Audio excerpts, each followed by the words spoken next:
सर्वसामान्य जनतेचा हक्काचा आवाज। काय सांगाल तुम्ही न्यायालयात गेलता निकाल या ठिकाणी 3 तारखेला घेऊ नये म्हणून त्याबाबत काय झालं? काल नागपूर हायकोर्टने फार योग्य निकाल दिलेला आहे। याचं कारण म्हणजे त्यांनी इलेक्शन कमिशननी असा निर्णय घेतला होता की काही नगरपालिकांचे इलेक्शन आणि रिझल्ट्स येत्या म्हणजे आज आणि काल आणि 4 तारखेला ते हे करणार होते आणि बाकीच्या नगरपालिकांच्या निवडणुकांचे रिझल्ट 20 आणि 21 तारखेला घेण्यात येणार होते। ह्याच्यामुळे 20 आणि 21 तारखेच्या ज्या निवडणुका आणि त्याच्या रिझल्ट्स असतील त्याच्यावर काही नेगेटिव्ह नेतर दुसऱ्या प्रकारे इफेक्ट न होऊ म्हणून नागपूर हायकोर्टाने फार उत्तम निकाल दिलेला आहे। त्याचप्रकारे आम्ही देखील कोल्हापूर हायकोर्टात एक याचिका दाखल केली होती।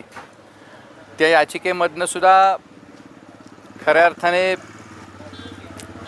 त्या याचिका बेसिकली इन्फ्रक्च्युअस झाली, कारण नागपूरच्या हायकोर्टाने जो निकाल दिला तोच आमच्यावर सुद्धा बंधनकारक राहील।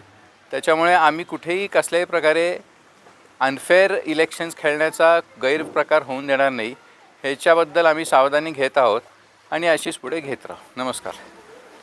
प्रचारात तुमचा सुरू आहे, जोरदार प्रतिसाद मिळत आहे, त्याबद्दल काय सांगाल? प्रचार फार चांगला आणि उत्तमपणे चालू आहे। पॉझिटिव्ह रिझल्टसुद्धा अपेक्षित आहे। लोकांकडनं एक बदल हवा आहे।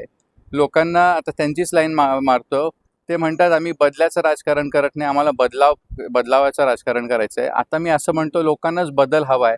लोकांना ह्यांच्या गुंडगिरी आणि ह्यांच्या दहशतीपासून एक बदल हवा आहे। त्याच्यामुळे आम्ही खरी लढाई लढत आहोत आणि त्याच्यामुळे आम्हाला एक फार चांगला रिस्पॉन्स लोकांकडनं येत आहे।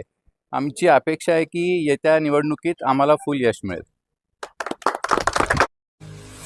आपल्या भागातील महत्त्वाच्या आणि ताज्या बातम्या पाहण्यासाठी गंधवार्ता न्यूज चॅनलला यूट्यूबवर सबस्क्राईब करा आणि बेल आयकॉन प्रेस करा।